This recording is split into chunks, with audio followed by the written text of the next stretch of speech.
जय श्री कृष्ण। आज के इस वीडियो में आप सभी सुनेंगे कार्तिक स्नान के समय सुनी जाने वाली इल्ली और घुन की कहानी। तो आइए सुनते हैं। एक इल्ली और एक घुन था। इल्ली बोली, आओ घुन कार्तिक स्नान करें। घुन बोला, तो ही कार्तिक स्नान कर ले, मैं तो नहीं करूँगा। बाद में इल्ली तो राजा की लड़की के पल्ले से लगकर कार्तिक स्नान करती। घुन ने कार्तिक स्नान नहीं किया, दोनों मर गए। बाद में इल्ली के कार्तिक स्नान के पुण्य के कारण उसका जन्म राजा के घर में हुआ और घुन राजा के घर में ही एक गधा बना। राजा ने बेटी का विवाह करने की सोची। बेटी ससुराल जाने लगी तो उसने अपनी पालकी रुकवाई और राजा से कहा, यह गधा मुझे चाहिए। तब राजा ने कहा, यह मत ले जाओ, चाहे धन तुम्हें जितना लेना हो ले लो। लेकिन राजा की लड़की नहीं मानी। वह बोली, मुझे तो यही गधा चाहिए। गधे को रथ में बांध दिया तो गधा दौड़ने लगा। महल में पहुंचने पर गधे को महल में नीचे बांध दिया गया। जब लड़की नीचे उतरी तो गधा कहता है, मुझे पानी पिला दे। तब लड़की ने कहा, मैंने पहले ही कहा था कार्तिक स्नान कर ले, पर तूने कहा था मैं तो बाजरा खाऊंगा और ठंडा ठंडा पानी पीऊंगा। उसको बातें करते राजा ने सुन लिया। तब राजा ने कहा कि आप मुझे सारी बात बताओ। तब रानी ने राजा को सारी बात बताई कि पिछले जन्म में मैं इल्ली थी और ये घुन था। तब मैंने कहा तू भी कार्तिक स्नान कर ले, पर यह नहीं नहाया। मैं कार्तिक स्नान के पुण्य से राजा के घर में लड़की हुई और आपके घर में राजपाट कर रही हूँ। तब राजा ने कहा कि कार्तिक स्नान का इतना पुण्य है तो हम दोनों जोड़े से नहाएंगे। रानी राजा ने अत्यंत प्रसन्न होकर कार्तिक स्नान कर दोनों ने दान पुण्य किया। राजा ने सारी नगरी में कहलवा दिया कि सब कार्तिक स्नान करने के बाद नहाया हुआ पानी घोड़े पे डालेंगे, जिससे घोड़े की मुक्ति हो जाए। सबने राजा के निर्देशानुसार ऐसा ही किया और घोड़े की मुक्ति हो गई, जिससे उसे मोक्ष की प्राप्ति हुई। हे कार्तिक भगवान विष्णु, जैसा सुख इल्ली को दिया वैसा सबको देना। कहानी कहने वाले को, कहानी सुनने वाले को और हुंकारा भरने वाले को। आइए सुनते हैं कार्तिक स्नान की एक और कहानी। एक लप्सी था और एक तपसी था। तपसी तो भगवान की तपस्या करता था और लप्सी सवा शेर की लप्सी बनाकर उसका भोग लगाकर जेम लेता था। एक दिन दोनों लड़ने लगे। तपसी बोला, मैं बड़ा। लप्सी बोला, मैं बड़ा। इतने में नारद मुनि आए और बोले, तुम क्यों लड़ रहे हो? तो लप्सी ने कहा, मैं बड़ा हूँ, और तपसी ने कहा, मैं बड़ा हूँ।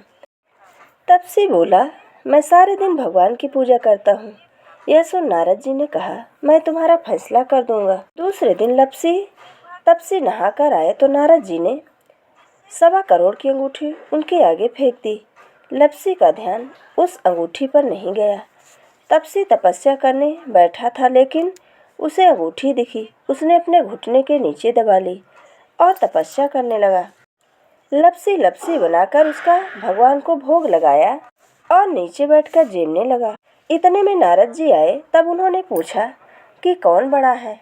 फिर तपसी ने कहा, मैं बड़ा हूँ। नारद जी बोले, तेरा घुटना उठा तो उसके नीचे 1.25 करोड़ की अंगूठी निकली। तब नारद जी ने यह कहा कि ये अंगूठी तूने चुराई है, तुझे तेरी तपस्या का फल नहीं मिलेगा। तब तपसी बोला, हे नारद मुनि, मेरी तपस्या का दोष कैसे दूर होगा? नारद जी ने कहा, रोटी बनाकर बाटिया नहीं बनाया तो फल तुझे होगा। ब्राह्मण जिमाकर दक्षिणा नहीं दे तो फल तुझे होगा। साड़ी दे के ब्लाउज नहीं दे तो फल तुझे होगा। दिया से दिया जलावे तो फल तुझे मिलेगा। सब व्रत त्योहार की कहानी सुनने के बाद तेरी कहानी नहीं सुने तो फल तुझे होगा। तब से लप्सी तपसी की कहानी सुनी जाती है। कहानी सुनने के बाद ऐसा कहें कि लप्सी को फल लप्सी को न होयो, तपसी को फल तपसी को न होयो। हमारी कहानी कथा को फल हमें होयो। अब आइए सुनते हैं धरती माता की कहानी। तो धरती माता एक ब्राह्मणी थी। वह बहुत धार्मिक महिला थी। सभी ग्रामवासी उनका बहुत ही सम्मान करते थे कोई भी उनकी शरण में आता तो वह सबकी मदद किया करती थी। मन ही मन भगवान का स्मरण किया करती थी। भगवान की सेवा, पूजा व जरूरतमंदों की सेवा ही उनका परम धर्म था। एक दिन ब्राह्मणी मरकर भगवान के घर गई। वहां जाकर बोली, मुझे वैकुंठ का रास्ता बता दो। स्वर्ग से एक दूत आया और बोला, ब्राह्मणी आपको क्या चाहिए? वो बोली, मुझे वैकुंठ का रास्ता बता दो। आगे आगे दूत और पीछे पीछे ब्राह्मणी मंदिर तक गए। ब्राह्मणी बहुत ही धार्मिक महिला थी। उसने बहुत दान पुण्य कर रखा था। उसे विश्वास था कि उसके लिए वैकुंठ का रास्ता अवश्य खुलेगा। ब्राह्मणी ने वहां जाकर देखा, बड़ा मंदिर सा बना था। सोने का सिंहासन, हीरे मोती से जड़ी छतरी। चित्रगुप्त जी न्याय सभा में बैठे साक्षात इंद्र के समान शोभा पा रहे थे और न्याय नीति से अपना राज चला रहे थे। यमराज जी सबको कर्मानुसार दंड दे रहे थे। ब्राह्मणी ने जाकर प्रणाम किया और बोली, मुझे वैकुंठ जाना है। चित्रगुप्त ने लेखा सुनाया और कहा कि ब्राह्मणी, तुमने सब धर्म किए परंतु धरती माता की कहानी नहीं सुनी, इसलिए तुम्हारे सिर पर धरती माता का कर्ज है। वैकुंठ में कैसे जाएगी? ब्राह्मणी बोली, धरती माता की कहानी के क्या नियम हैं? चित्रगुप्त जी बोले, कोई 1 साल, कोई 6 महीने, कोई 7 दिन ही सुने, पर धरती माता की कहानी अवश्य सुने, फिर उसका उद्यापन कर दे। धरती माता की कहानी सुनने से जाने अनजाने किए गए पाप कर्मों को धरती माता हर लेती हैं। स्वर्गलोक में धर्म को ही स्थान प्राप्त होता है। यहाँ पाप के लिए कोई जगह नहीं है। धरती माता की कहानी पीपल के पेड़ के नीचे बैठकर सुननी चाहिए। यह बात सुनकर ब्राह्मणी ने प्रार्थना की कि मुझे 7 दिन वापस पृथ्वी लोक पर जाने दो, मैं कहानी सुनकर वापस आ जाऊंगी। चित्रगुप्त जी ने उन्हें उनका लेखा जोखा देखकर 7 दिन के लिए पृथ्वी पर भेज दिया। ब्राह्मणी जीवित हो गई।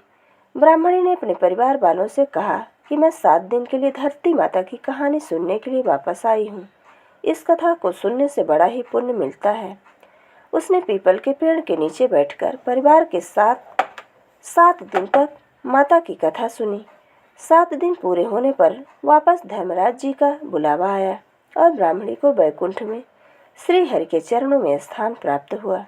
जो कोई भी प्राणी धरती माता की कहानी सुनता है, मृत्यु के समय सभी पाप कर्म धरती पर ही रह जाते हैं। माता धरती उसे हर लेती हैं।